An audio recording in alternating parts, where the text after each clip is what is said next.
with the Fantasy Grounds Academy. Today we're going to take a look at the Player's Handbook 5e 2024 edition. This is going to be a detailed PC build, so we're going to build a Warlock up to 4th level. The reason I'm doing this is to, not only to get used to some of the changes in the rule set, but also I'm looking for errors and such in case. So if I need to report those to the Fantasy Grounds forums, I'll do that. But for the most part, I'm just kind of here to have fun and show you some things that would include for a detailed build. So this is like for those who like to really get into role playing and to really flesh their characters out. And also, this is to help you understand the build process and some of the planning that I put into it. So this is Zorielon Ashveil. It's a male tiefling infernal type. It's going to be a warlock.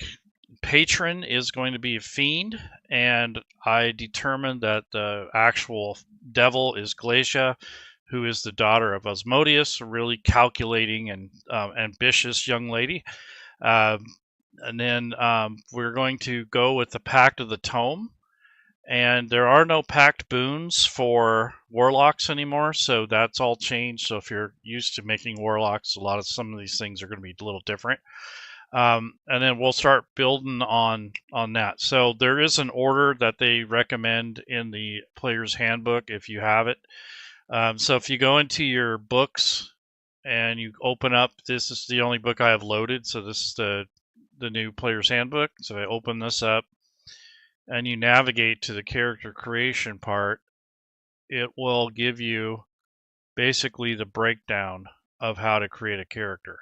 So they have kind of like the steps in here, getting ready. So this is kind of like your session 0 stuff that we're going to be doing as well, which is an important part of any role-playing game, regardless of the rule set.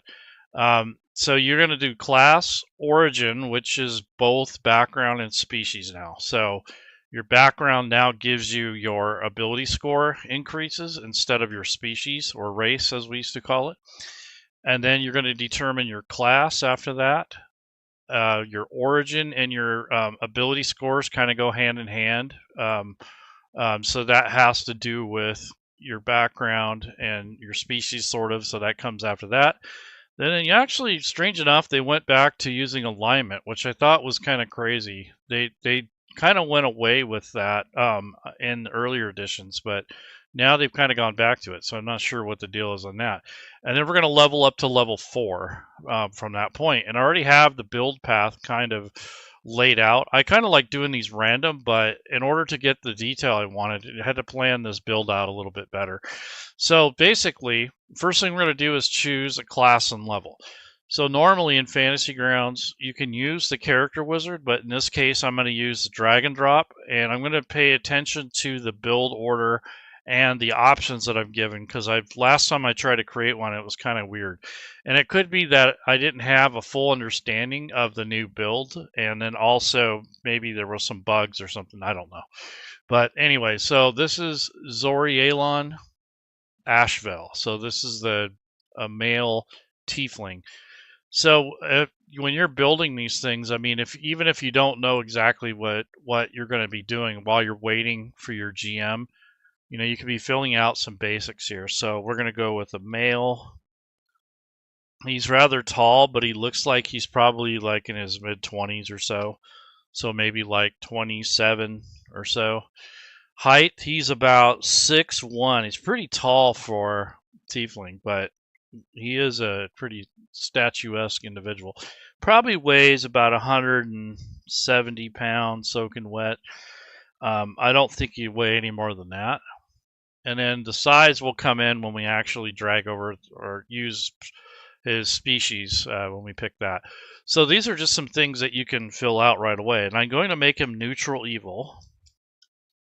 He's kind of a conniving individual that's kind of ambitious. He's really into books and ancient tomes and arcane lore. He's kind of one of those types. So he's a warlock, so it's pretty fitting. What we're going to do now is we're going to pick the class. So you can technically, on the right-hand side over here, you can go to your classes underneath character and pull that section up. and then just drag and drop any of these classes over to the character sheet where it says class and level. So normally I would crack open this gear cog and do it from here instead of just dragging it to the sheet. It's just a habit that I've had for over the years. You don't have to do it this way, but when you go to level up, you have to come here anyway. So I just figured you might as well do it this way. You kind of get used to it. So I'm going to go to Warlock, and I'm going to drag and drop it onto the character sheet or onto this box here. And you're going to be prompted in this case for 2 proficiency options for your class. So in this case, the way we built this out is we were going to pick a couple different background things and then a couple class things. So we want to have some related stuff here. So Arcana definitely would be one of those. And then probably, let's see, Arcana and probably History or something like that. Those kind of make sense in regards to that. But see, here in the background, you're going to be picking that. So we don't want to pick the same things. And this is why I plan to build sometimes, because I don't necessarily want to, have this doubled up and such. So I'm going to go with Deception and Investigation. So that way I know when I go to my next step, I'm not going to have to backtrack and make sure I didn't double up. The new Player's Handbook, the Character Wizard, the revised one, it doesn't have that check built in there yet. They might put it back in, but you got to kind of be careful doubling up on skills until they get that adjusted. I did mention it in the forums, but anyway, so I got those 2 proficiencies for class, and I want to see. Okay, so that's that. And now what we're going to do is you get to choose your Pact at first level. So we're going to do Pact of the Tome. That's part of our build options here. And this will provide us with additional cantrips for a little bit more versatility. So that's kind of why I picked this one, because I think it's one of the more interesting ones. And I'm going to go ahead and hit OK. And now we get to pick 3 spells. So fiery spells, infernal powers, that sort of thing. Let's see what this says. So we're still on the class. So let me see. We were going to do Eldritch Invocations, Pact Magic. Thaumaturgy is something we're going to get from our species. So what we'll do is, I think we're going to do Eldritch Blast, and there was another one I wanted to use. So level 1. So we get the Dark One's Blessing, we get temporary hit point thing. Okay, so we want cantrips include Eldritch Blast, Minor Illusion. So those are the ones I wanted to choose.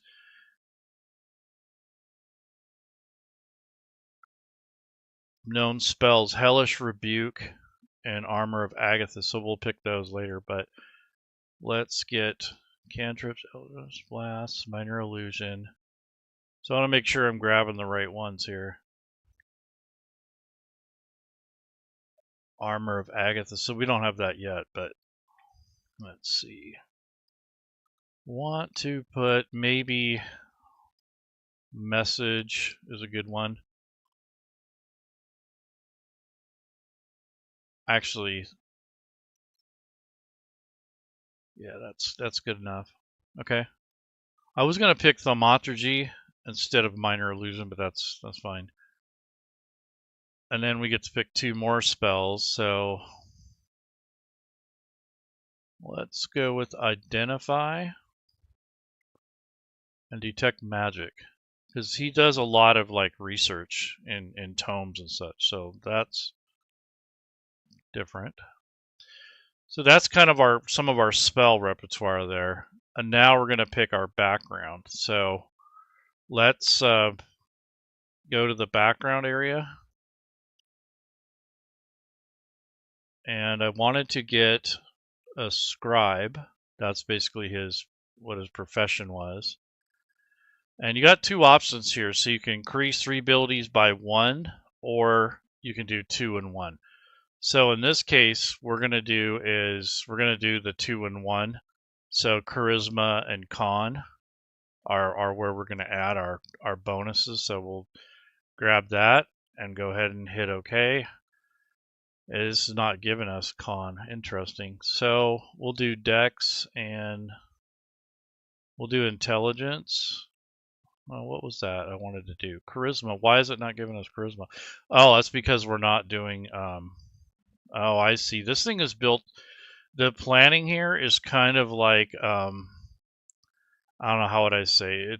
It's really biased towards the older 5e. I don't think it realizes that, there's been a lot of changes. Because we don't get this for this. But that's okay. I'll do my point buy system in there, so we'll figure that out. But dexterity is definitely going to have 1, so that'll go up by 2, and then we're going to put 1 in intelligence.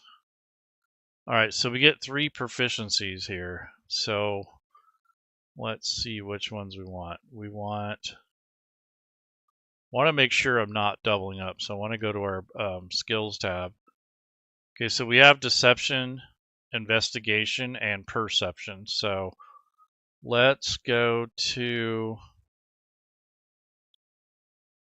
I wanted calligraphy, and there was a couple others. Oh, that history and arcana. That's the ones I didn't want to double up on. So those are the 3 proficiencies. And I might as well add that here while we're at it. So calligraphy.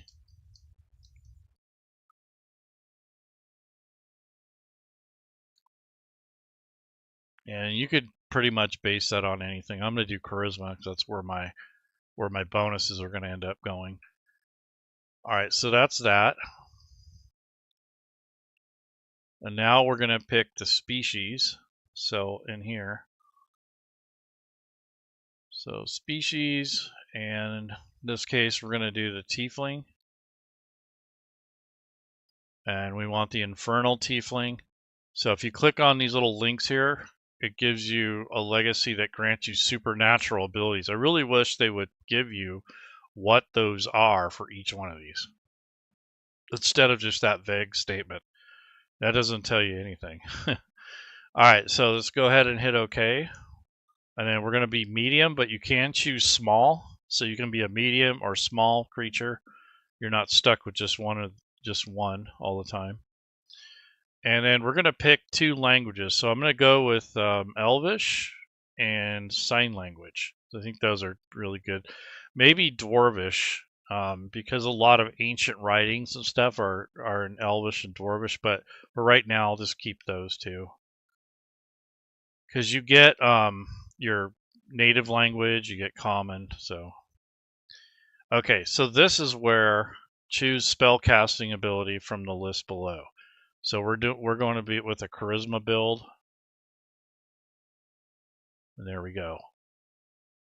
All right, so that's that. Now we're going to do our ability score increase. So this is where you can start assigning. So I'm just going to do the standard array. There's no roller or anything, but if you wanted to, you could do the formula. So /roll, we're going to go 4d6, D1.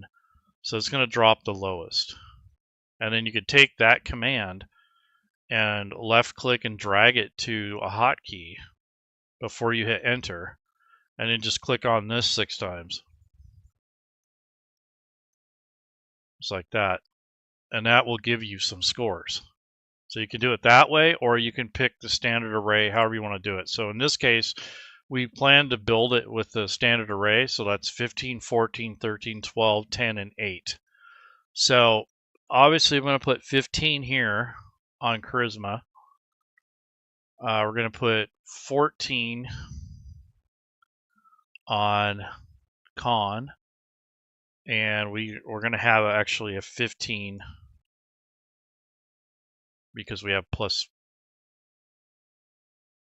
2 on that one. So that is going to be, actually this is going to be 17 because I already put a plus 2 on there. Oops, no, that's right, 15. And then this one's actually 16. 10. We're going to put 8 on strength. And we're going to put 13 on intelligence. So we're at 8, 16, 14, 13, 10, and 15 altogether. That's with all the changes. So that's basically, you can type those in by just single clicking and editing over the existing number, or you can drag these numbers from down here into the cells up here, however you want to do it. But the manual method just requires manual dice rolling essentially.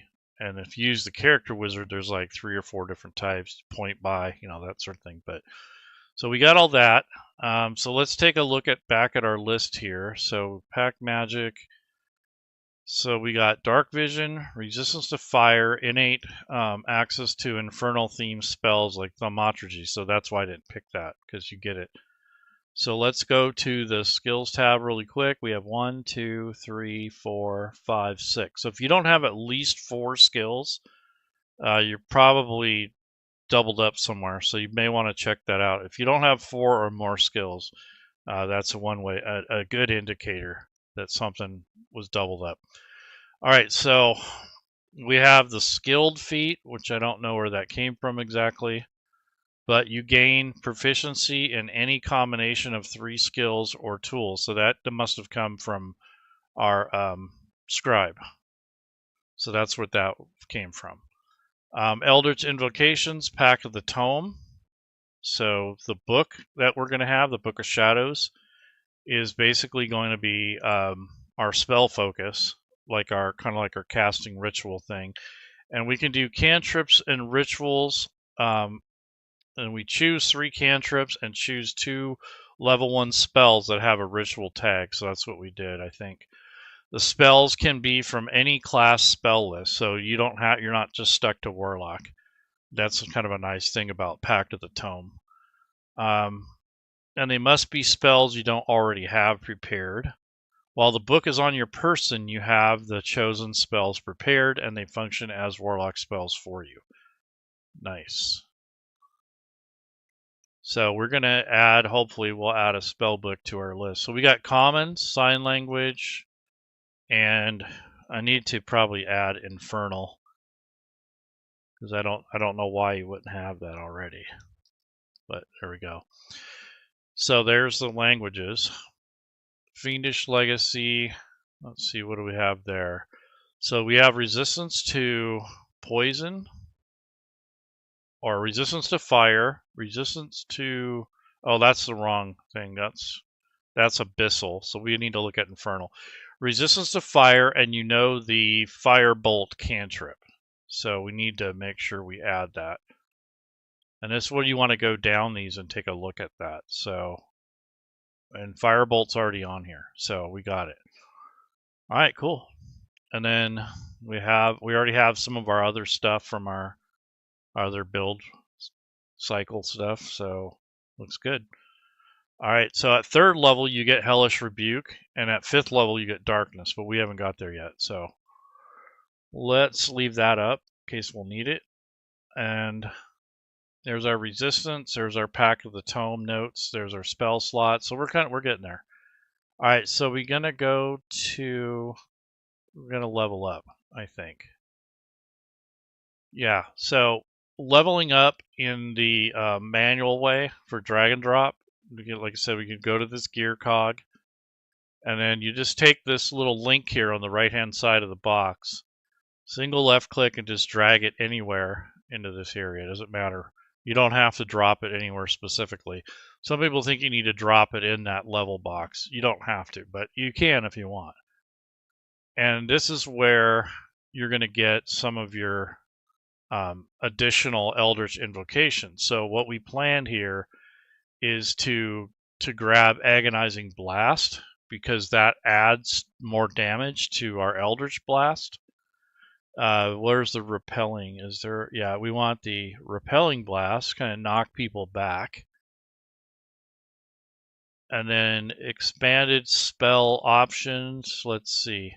If we're going to, later on, we might add Hex. So we'll see what happens. But that's basically our second level choices. So that's kind of why I did this kind of build thing, because I wanted to be prepared. So I'm not kind of spending all day looking up stuff. I kind of already have an idea.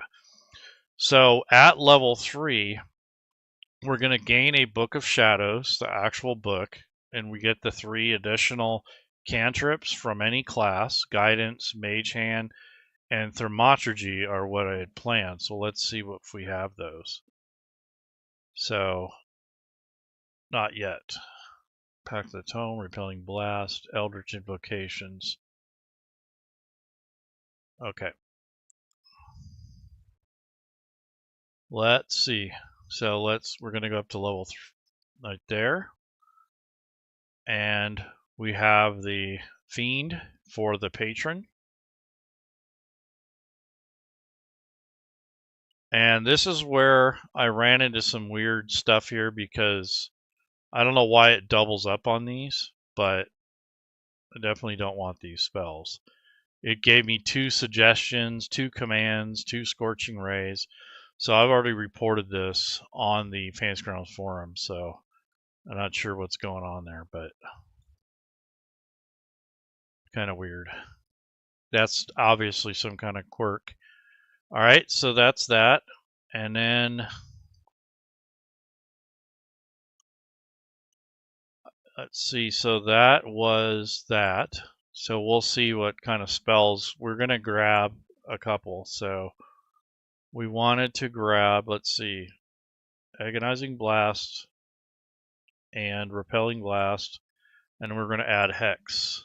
So that was one of them. So let's go to spells, and we're going to add this to the repertoire. So let's type Hex here if we're going to use an expanded spell list here, so he has some more options. And then we wanted to add at second level. That was second level. Now third level. Okay, so guidance.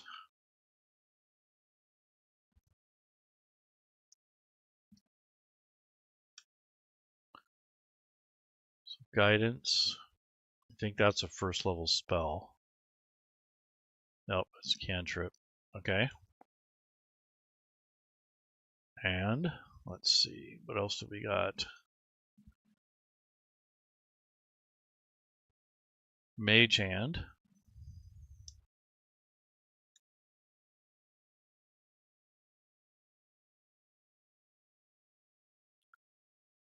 Let's see, what else do we want?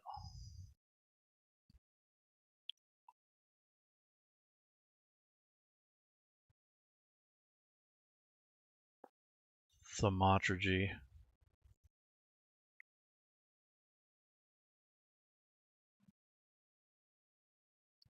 So this is probably the most time-consuming part of character creation, is selecting spells for spellcasters. So we have Thaumaturgy. Okay. Yep. All right. So that's that. And what else? Scorching Ray or Suggestion. So I'll leave Scorching Ray.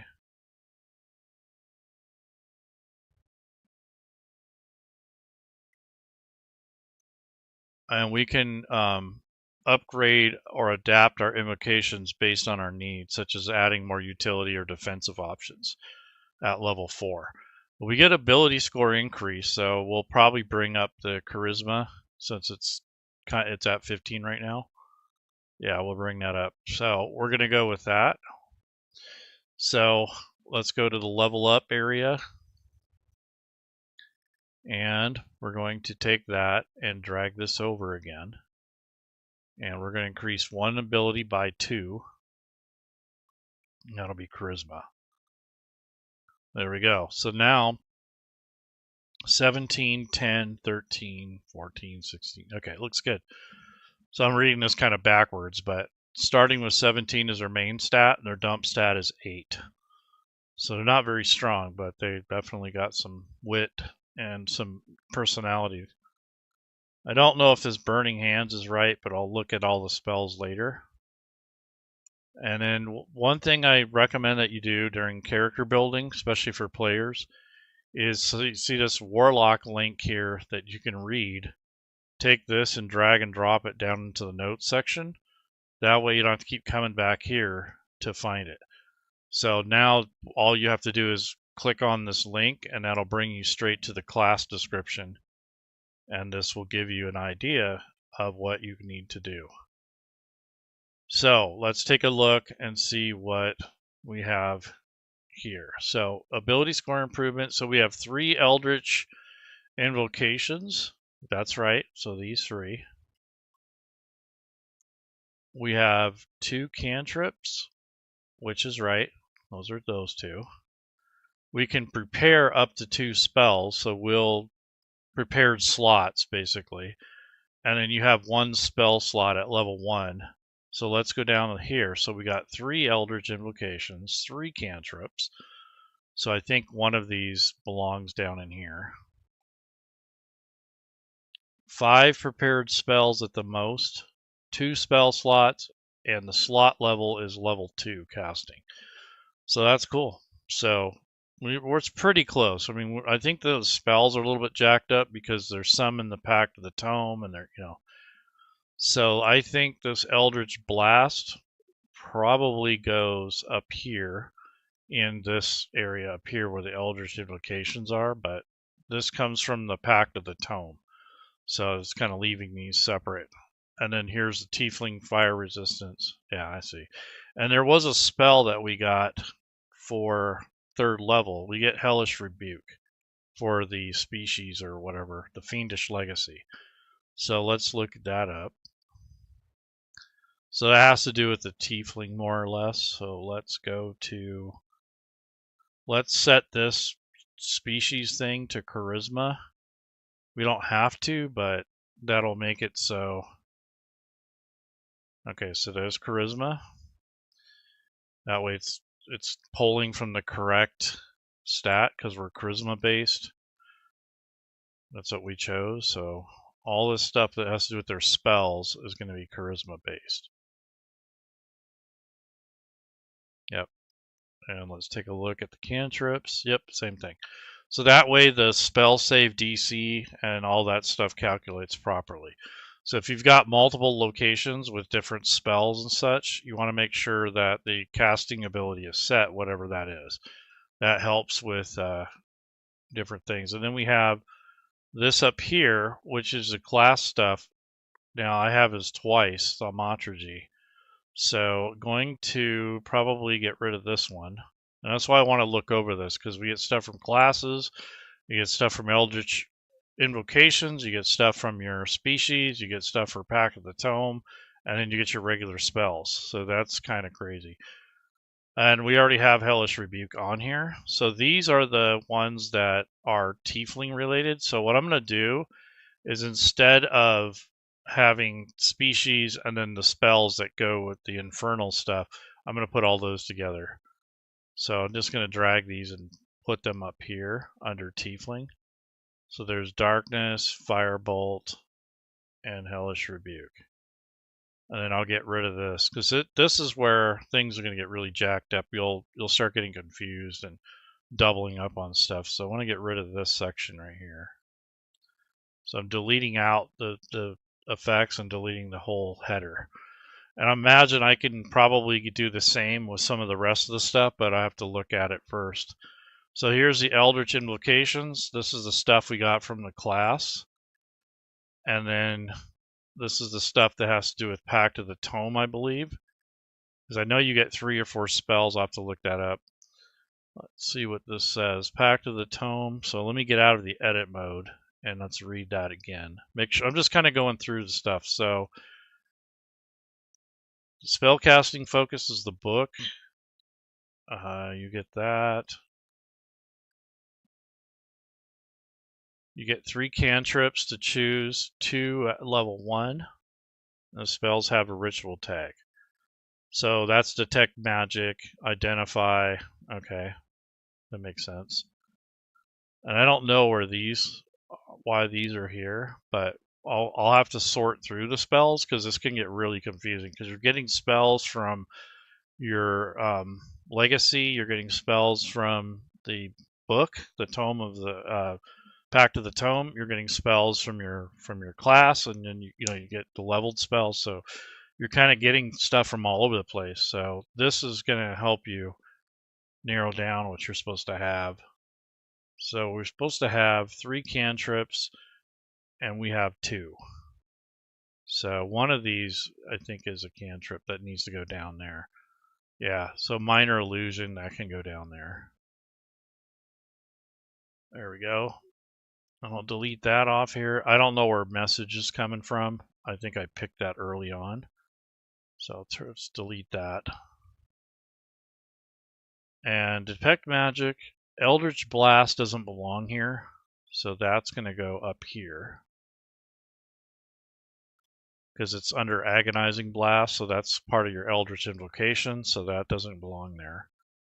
And I need to get one of my other Pact of the Tome cantrips, so let me go to Spells, and I'm going to filter this out, so I want to go to, and these don't have to be in any particular Warlock spellbook, these can be from any class, so I'm just going to go 0 here. And then we want the ritual tag. So is there any?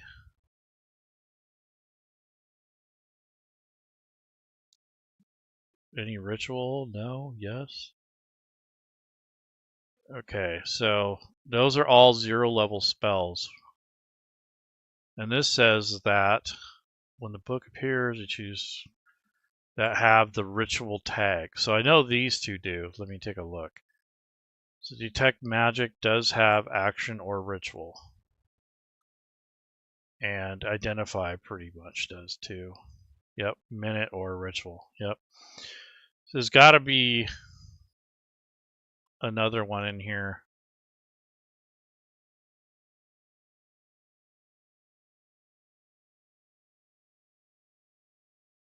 Mind Sliver, Mending, Friends. Nope. Eldritch Blast is not a ritual, guarantee you.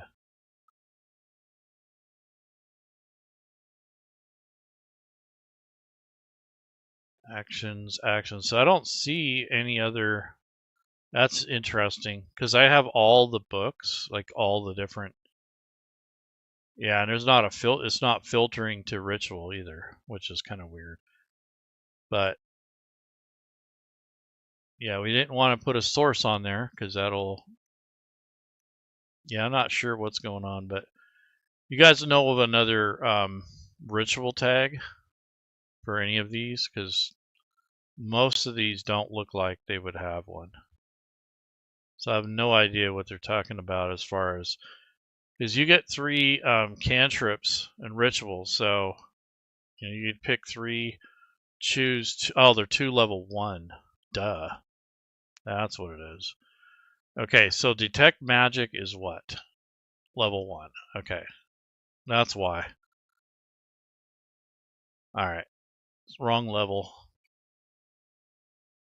Okay, here we go. And then we want ritual. Yes. I was going to say, what is going on here? Okay, so comprehend languages might be something. Unseen servant, illusory script.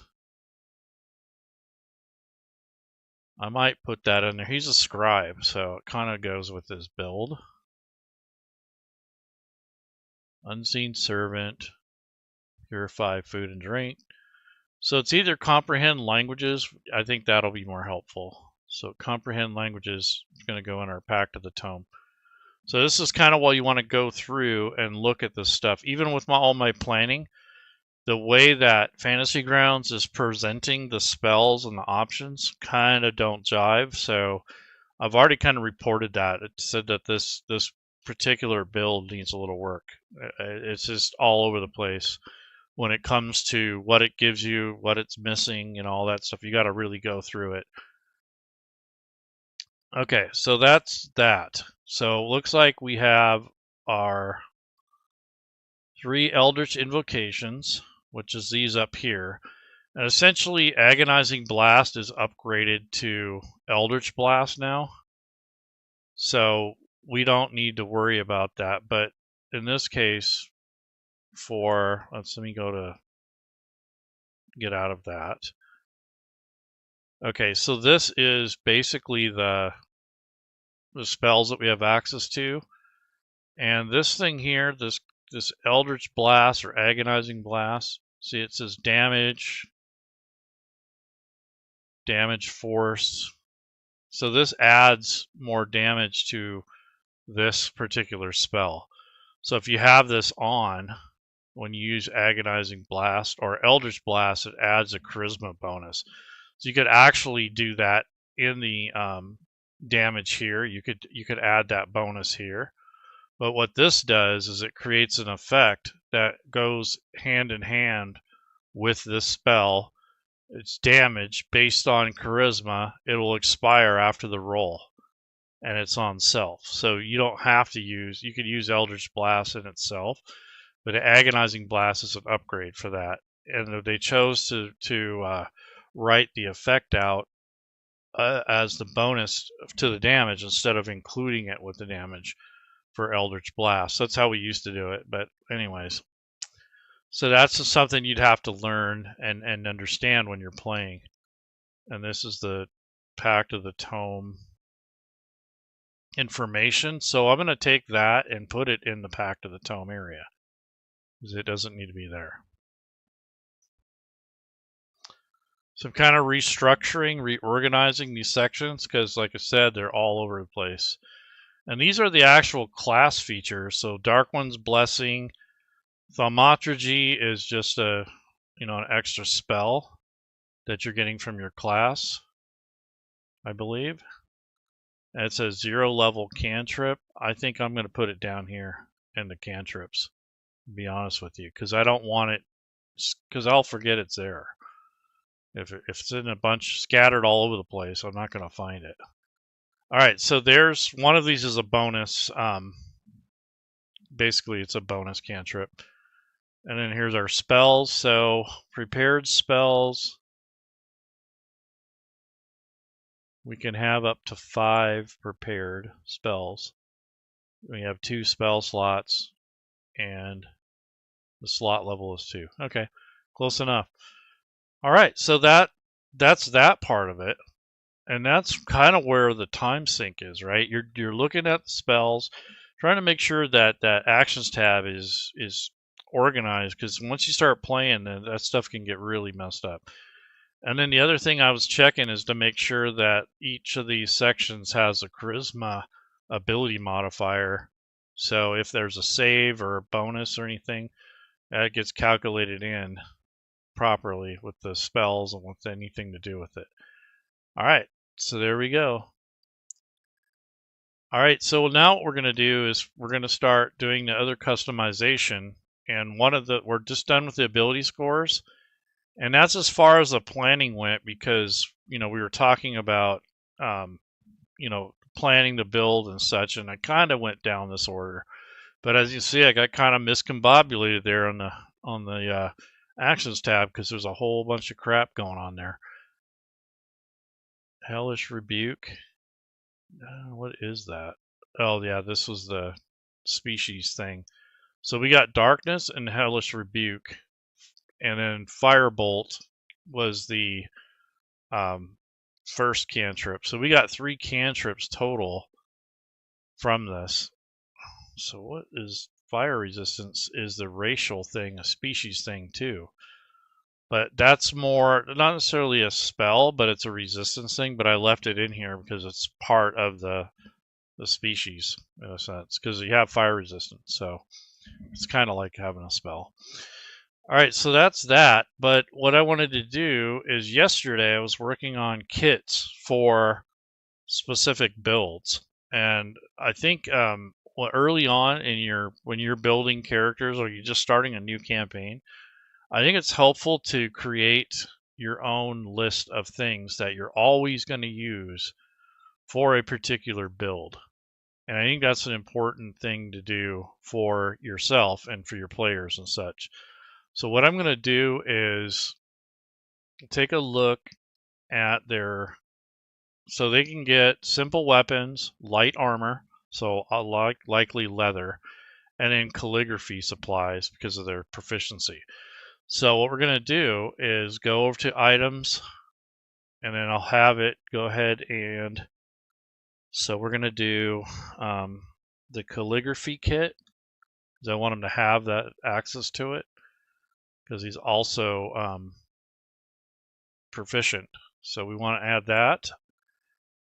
And I'm pretty sure that comes with his background anyways. And then there is, I always want to give him a pouch. I don't know why that most of these kits don't do that. But this is the kind of thing that you can actually put into your own. Let's see, we're going to make our own kind of parcel out of it. So what we'll do is, as I'm building here, I'm going to put some of the items in here. I'm not going to put the calligraphy kit in there, but definitely going to put the pouch. And then we'll do maybe I will, I don't know. Yeah, I guess I'll do that. So this, we'll call this the, let's say the Pact of the Tome kit. So when you are building a character that has Pact of the Tome, you can add most of the stuff here, and then when you actually build this, when you go to build another one in the future, you don't have to go through all this stuff. So we're going to have a dagger. I think that's pretty important. So the idea is that I don't have to sit here and keep adding this stuff from the items list. I can do it once and build and name it, and then that way I can use it again on other characters.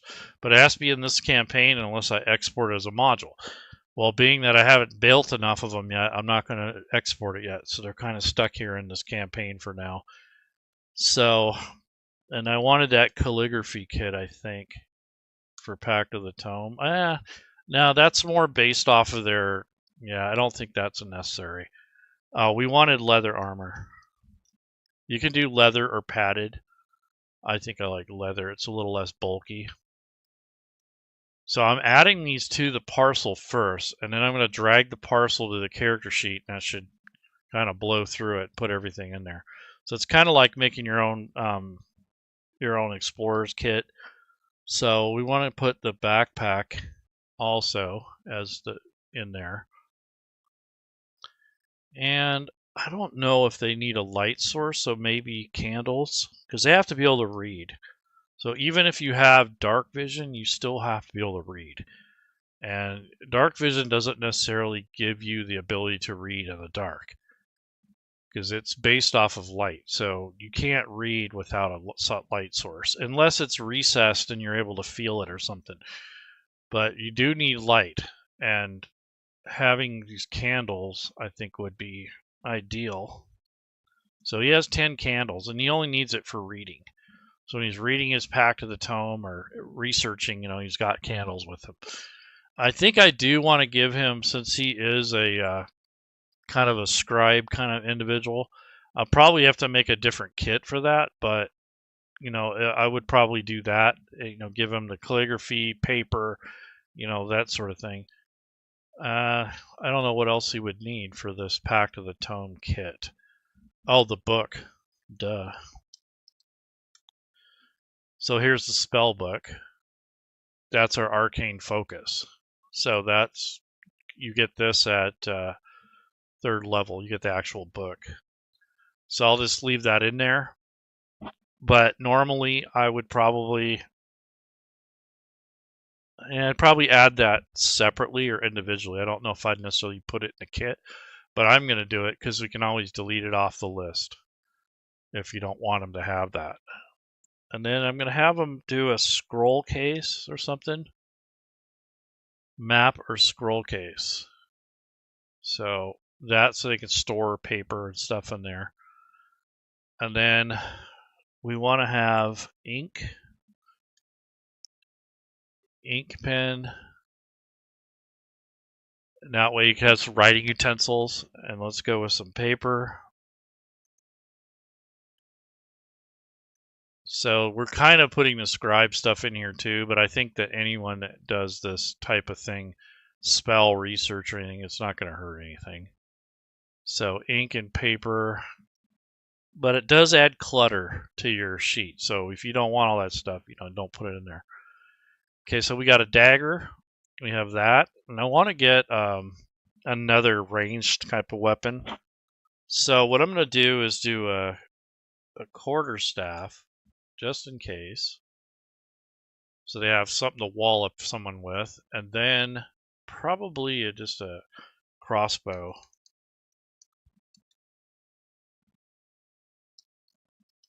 Crossbow is pretty, let's see, is this martial or light or simple? Yeah, so light crossbow. And then we want the case for it, so we can hold the bolts.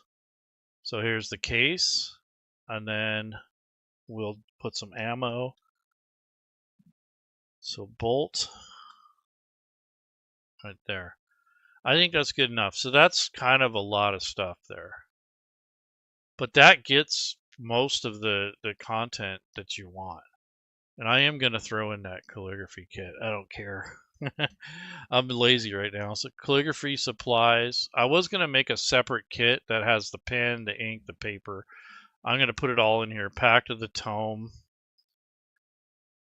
kit. And that will give them writing utensils. So it's not going to kill them. If people don't want that on there, they can get rid of it. All right, so there's that.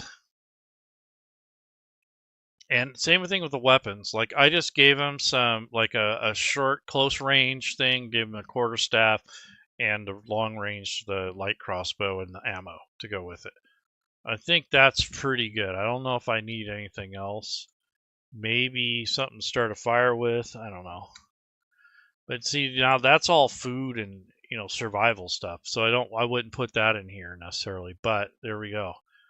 So that's all the Pact of the Tome stuff. So if you wanted to build that for individual builds for it can be based off of profession, class, whatever you want to do. It'll make it easier on you when you build characters. So now next time I build one of these type of characters, I already have the kit ready to go. And so what happens is once you build all these out, and if you make a module and export it, your players, you can give them access to it, make it a player module, and then they can just take this link from the parcels and drag and drop it into their inventory. Just like that. And it adds it all in at once. So you're not sitting there trying to, do this every time you build. So that's why I took the minute to make the parcel in the beginning. So that way you don't have to, spend a lot of time on this in the future. First couple go arounds, yeah, you're going to spend a lot of time because you're getting used to the character sheet, you're getting used to the rule books. But after a while, you kind of want this to go quicker. So that's that. Now, if you're going to, you can organize your, I know I get 50 gold from one of my choices. And then we're going to just take this and kind of organize the content here. So spell book is going to go in my backpack. The ink pen and the ink, probably, we'll do the backpack for that. For the candles, spell book, what else? Okay, so the paper and all this stuff is going to go in the backpack. Calligraphy supplies, backpack. Crossbow bolt case, that doesn't go in the backpack, but we're going to put the scroll case, probably has a paper and pen in it. So we'll do that. Oops. So, oops. Okay. So we have a dagger, leather armor, light crossbow, a pouch, and a quarterstaff, And I don't think I need much more, but if you're going to put your survival adventuring stuff on there, you could do that later. So I'd probably put in like your water, food, you know, that sort of thing. But I won't necessarily put that in here. I'll make like a survival kit that just has like food, water, skin, you know, tent, blanket, you know, whatever you think you need for, you know, maybe you have a survival kit, a camping kit, and maybe one other variation of that. And all it just be is different combinations of equipment, so you don't have to sit there and go through it all. You just drag it over. If your players don't like some of the options on here, they can delete it off and talk to you about what they do want. So that's just up to you how you manage that. But this is basically, and then this is going to go in the case. Okay, so, wait, what the heck? Wrong. Case, we want the crossbow bolt case, not the map case. Get off my case, man. Let's see. There we go. Alright, so those are in the case. Got the dagger, got that. Okay. So we go to the actions tab now, and you can see we have our weapons here. So we only have one dagger and 20 light crossbow bolts. The quarterstaff, since he doesn't have a shield, he'll probably use that two-handed most of the time, so I'll switch that to two-handed. And the light crossbow is two-handed as well. The dagger is single-handed. So that's basically the majority of the build here. And the other thing is, like, for something this in depth or something that you want to really detail, I've got some other notes here. I don't know if I'm going to do every single thing here, but I wanted to give you an idea of the type of thought and some of the things that went into this build. So this guy's kind of a cunning, he was a librarian, and he got kicked out because he was, you know, breaking into parts of the library he wasn't welcome in. And, you know, things got out of control for him. He made a pact with a demon or a devil, and, you know, his life kind of changed. So he was being manipulated, and he's a manipulator. But so basically he kind of is seeking revenge against the librarian, the master librarian, that drove him away, and it pushed him out basically. And he's more into the pursuit of knowledge because he's seeking stuff that he shouldn't be, at least, you know, not without supervision or whatever. So that's why he got booted. But he's kind of, you know, always been ambitious like that. And he's basically using his intelligence and charm to manipulate allies and enemies alike. He's often acts like he's a mentor to those who seek knowledge outside of the traditional teaching. So he's more into the esoteric and, you know, the stuff that you're not, the forbidden stuff. He doesn't like the regulation on education. That's basically his thing. So he has an alliance with a fiend that is kind of like his handler that works for Glacia, and he communicates with him for Glacia, so she's not going to appear herself. But, you know, he has basically this relationship with this fiend, and it's kind of a mutual exploitation thing where they're kind of taking their own ambitions and their own desires and learning about some of the infernal politics with the devils and the cults and all that stuff. So he's kind of into that stuff. So basically, he was once a brilliant and ambitious librarian at the Verdant Spire. I don't know, that's not an actual location, but just kind of made it up. One of the most prestigious arcane libraries in the realm. So it could be the, you know, Candle Keep if you wanted to change that out. Basically, he's known for his sharp intellect and meticulous nature. So Zorielon had access to countless volumes of knowledge, from common tomes to the most obscure and ancient texts. However, his insatiable thirst for forbidden knowledge led him to delve into areas of the library that were strictly off limits. So, drawn to the allure of power hidden within the sacred and dark texts, Zorielon began secretly studying writings that detailed fiendish pacts, lost rituals, forbidden spells. That's kind of where this, tome, this evil tome, or this, Pact of the Tome thing comes in. But his downfall came when he was caught by the library master, a revered and unyielding guardian of sacred knowledge, who saw um, Zorielon's actions as a grave betrayal. Publicly disgraced, he was disgraced and exiled from the library. Zorielon was stripped of his title and shunned by the scholarly community that he once called home. The harsh punishment fueled a burning desire for revenge against the library master whom Zorielon blamed for his fall from grace. So he's pissed off, bitter about what happened.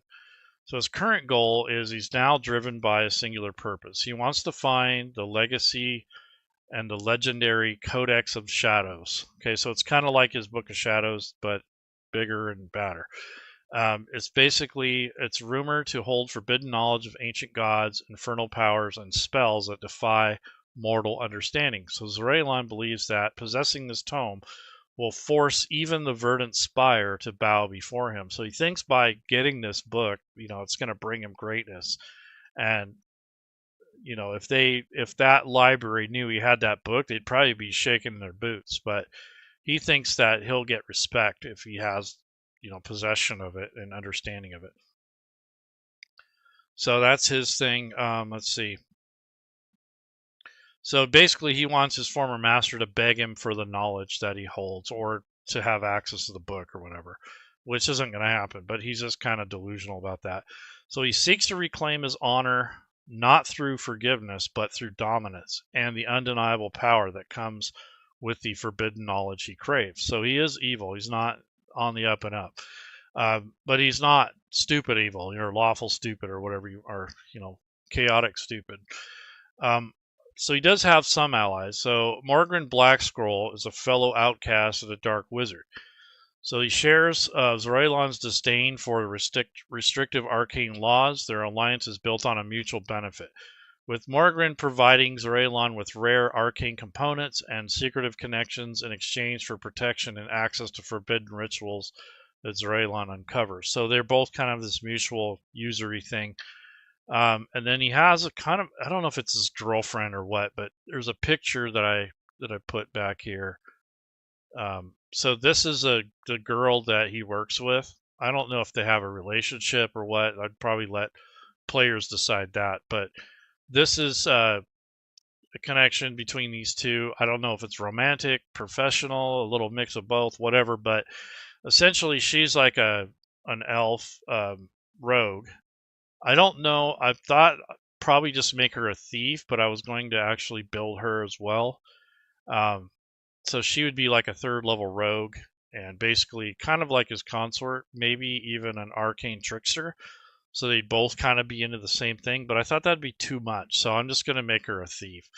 And basically she steals stuff for him for money.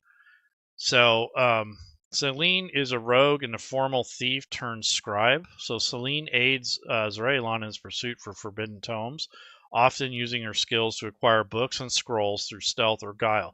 So she might have access still to that library. I don't know. I haven't decided that, but probably let players, kind of tone this down and let players kind of sculpt some of it. But she admires Zorielon's intellect and is one of the few who understands the depth of his ambition. So she's kind of up on his level, kind of. So they kind of get along. Vrax is the fiend that is a minor devil that is bound to Zorielon's service through his pact with his infernal patron, who is Glazia. So Vrax serves as both a guide to the darker aspects of magic and a constant reminder of the price Zorielon pays for his power.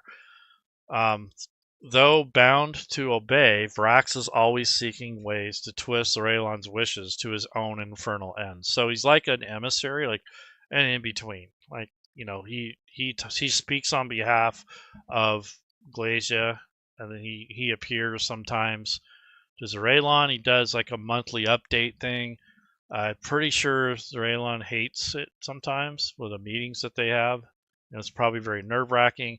He has to make himself available. If he misses the meeting, things can go bad for him. So this is something that, I think there's an interesting dynamic there for him. It kind of keeps him in check in a way too. So recently, he was implicated in a scandal involving a theft of some sacred texts during a neutral meeting of arcane scholars. Though evidence was scarce, many suspect that he orchestrated the theft to gain access to knowledge that was forbidden even for him. So he got accused. He wasn't. I don't know if he actually did it or not. I haven't decided. But there was an incident also at Blackthorn Hall, which is basically a scholarly debate that had turned into a violent kind of a brawl, like a fight.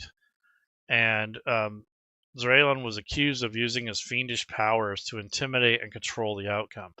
The fiery outburst that followed left several injured, further tarnishing his already infamous reputation among arcane circles. So he's kind of making a bad name for himself. In this case, or both cases, he's kind of at the wrong place at the wrong time. Sure, he added to it, but he wasn't the one that started it. So, he just happened to be trying an opportunist in the wrong place. So his infernal patron is Glacia, Princess of the Nine Hells. So Zorielon's patron is Glacia, the cunning and ambitious daughter of Asmodeus. Glacia embodies deception, manipulation, and pursuit of forbidden knowledge, which is why that's his Pact of the Tome, making her an ideal patron for Zorielon's dark ambitions. She supports his quest for the Codex of Shadow, seeing in him a potential tool in her own schemes against her infernal rivals. The relationship is one of mutual exploitation. So Glacia feeds him this thirst, for power, while Zorielon furthers her agendas.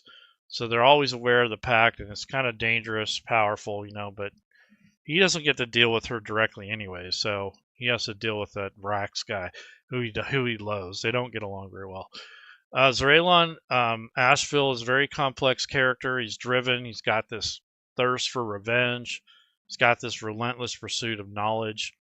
And he used to be respected, but, he fell from grace, and, he's kind of pushed him to become even more powerful. So he's sharpening his resolve. He's trying to reclaim his status. He's just, he's all over the place. He's really stepping up his game. He has alliances that are really dangerous with, criminal elements and such. He's put this young lady into quite a lot of peril. I mean, she could go down, but she's getting money out of it and stuff and support. So, whatever. But he's done some pretty, evil things. But Zorielon is not merely a seeker of power. He is a force determined to reshape the world one forbidden page at a time. So that's kind of what I'd come up with, for this build. And this is all the notes that I used to help build his character. And the main part of this was the build order. And I don't think that the character sheet really goes with the new build order. You kind of have to follow, like you did class first. And in most cases for Fantasy Grounds, we got used to doing ability scores and, so changing old habits and, different. Now you're getting your ability score increases with your background instead of your race. And it's really confusing. And even this build plan was kind of wrong, because when you get your ability scores, like I got it at charisma, but I was supposed to do that in the beginning. But the way that it prompted me to add spells and features and stuff just felt really, really strange. Like it didn't follow the book or the the actual build plan, and it also didn't follow the book, the player's handbook, which it really never had. But I think that can be improved, because it's giving you stuff that you weren't necessarily ready to get, and it just threw me off. So on the back page where I had all the actions, I had to go through there and spend extra time cleaning that up because I had a big mess. Because in this is a really complex build. So you have, you get your spells from your Pact of the Tome, you get your spells from your racial or your species, whatever, and then you're getting your regular class spells, and then you get these bonus spells from your warlock stuff. So it can be very, very annoying and very, let's say, challenging to keep it straight. At least in the beginning. Once you have it built, like all that stuff, then it's easier. Once you're done with like level 3, it's so much easier. But getting to that point through Fantasy Grounds is a little bit of a challenge. Um, and I never really have cared for warlocks in Fantasy Grounds or in D&D period, because I just don't like all the complexities of it. I think it's way too much stuff. For as little spells that you get to cast, you get like 2 spell slots at level 2, which is kind of cool, and you recover your spells faster. But for all of this stuff that we had to go through to get to this point, to where the character's built properly and everything's in its right place and stuff, that was a big mess. So if you're going to build a warlock, make sure you plan it out. And if you have a player that's hell-bent on making this kind of build, make sure they do their homework. Take them to D&D Beyond, or tell them to look online or whatever. Right now there's not a lot of resources right now for the 2024 5e Player's Handbook, but there will be. And eventually over time there'll be more stuff to make this easier, but for the time being, it's going to be a challenge to build these complex characters. I think this is probably the most, if not, it probably is. Because Pact of the Tome, you're getting extra spells, and that doesn't sound like a big deal, but if you want to keep track of where they come from and what they're for, you're going to have to manage the back of the sheet. And I went through and I moved stuff around, and I put them more of in a logical order. And even my bonus cantrips, I put those in the cantrips area, because I don't want them, in 3 or 4 different areas. I want them all in one section. All the Eldritch invocations are here.